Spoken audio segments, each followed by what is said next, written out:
존경하는 국민 여러분, 정석윤 국회의장님, 그리고 선배 동료 의원 여러분, 국무총리를 비롯한 국무위원 여러분, 반갑습니다.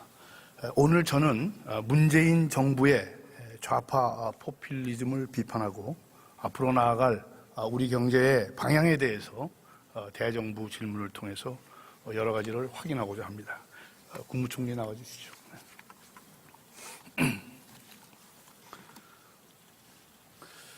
중국이 사회주의의 탈을 쓴 자본주의라고 한다면은 우리는 자본주의의 탈을 쓴 사회주의다. 나아가 자본주의의 탈마저 벗어버렸다. 이렇게 얘기하는 사람들이 많이 있습니다. 총리 어떻게 생각하십니까? 예, 뭘 말씀하시고 싶어 하는지는 짐작합니다만은, 그렇다면 경제 민주화 조항을 두고 있는 우리 헌법은 사회주의 헌법인가 라는 생각이 듭니다.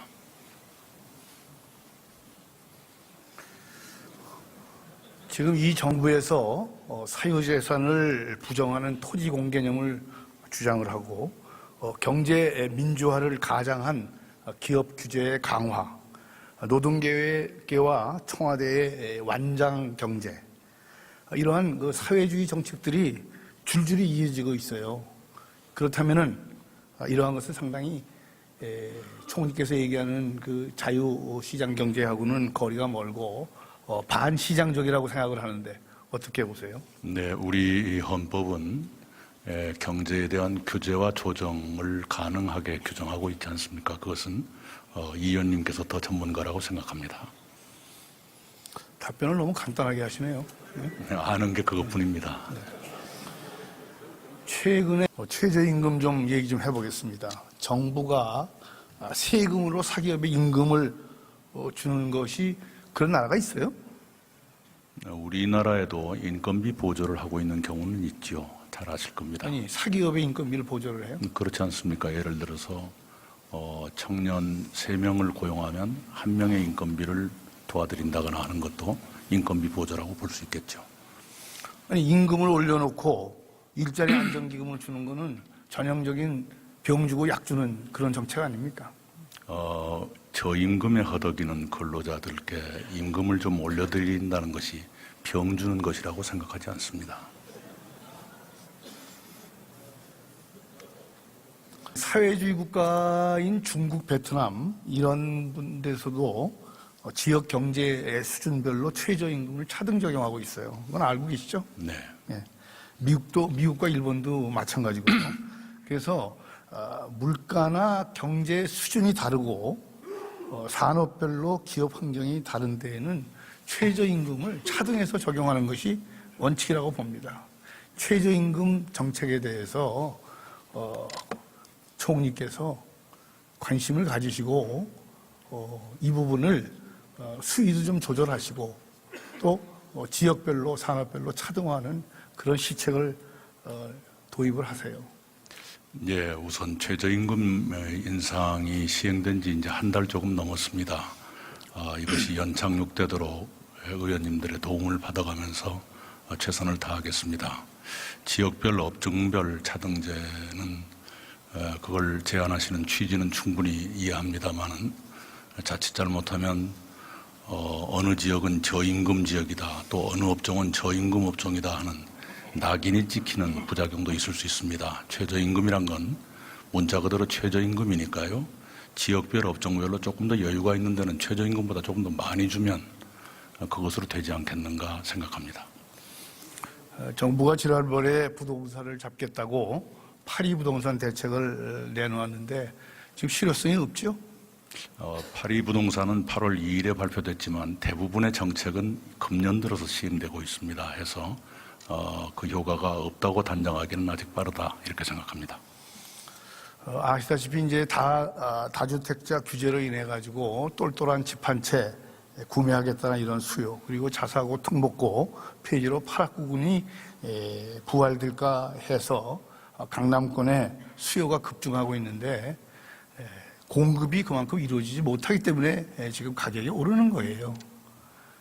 이 부분에 대해서 정책을 집중하셔야 됩니다. 네, 여러 자료를 보면 강남권의 공급은 예년보다 더 많이 이루어지고 있고요.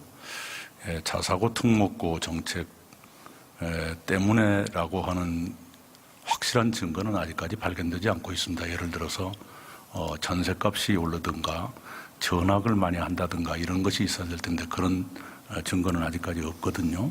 그래서 그런 말씀은 충정 아닌 우려다 이렇게 받아들이겠습니다.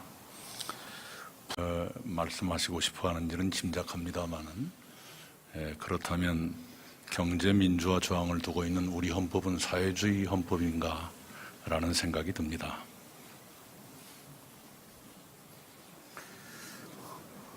지금 이 정부에서 사유재산을 부정하는 토지공 개념을 주장을 하고 경제 민주화를 가장한 기업 규제의 강화, 노동계와 청와대의 완장 경제, 이러한 그 사회주의 정책들이 줄줄이 이어지고 있어요.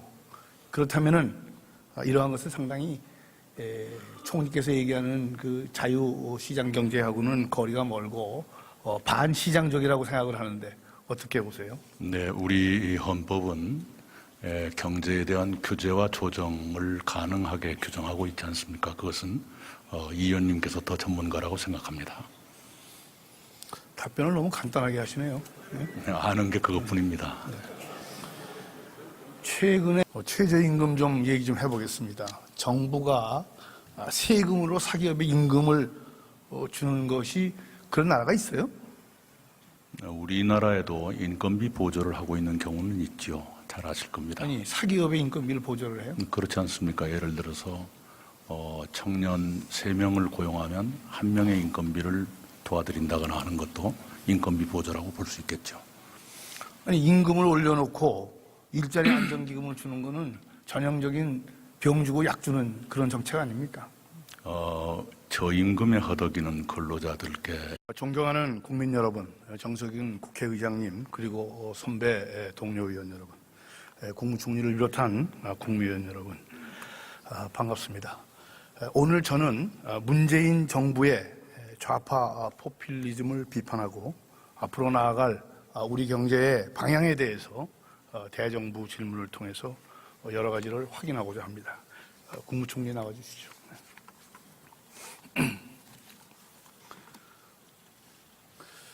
중국이 사회주의의 탈을 쓴 자본주의라고 한다면은 우리는 자본주의의 탈을 쓴 사회주의다.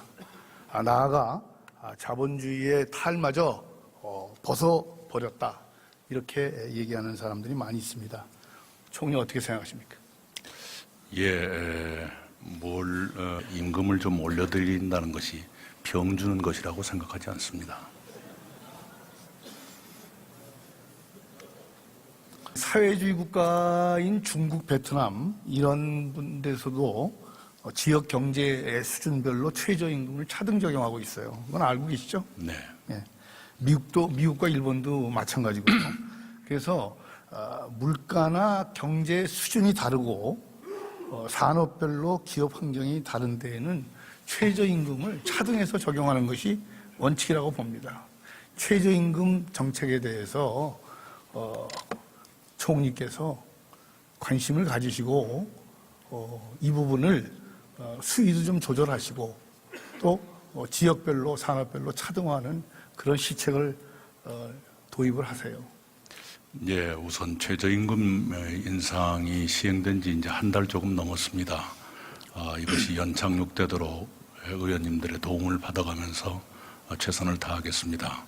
지역별, 업종별 차등제는 그걸 제안하시는 취지는 충분히 이해합니다만은 자칫 잘못하면 어느 지역은 저임금 지역이다, 또 어느 업종은 저임금 업종이다 하는 낙인이 찍히는 부작용도 있을 수 있습니다. 최저임금이란 건 문자 그대로 최저임금이니까요.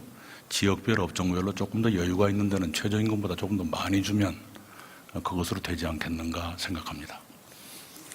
정부가 지난번에 부동산을 잡겠다고 파리 부동산 대책을 내놓았는데 지금 실효성이 없죠? 파리 부동산은 8월 2일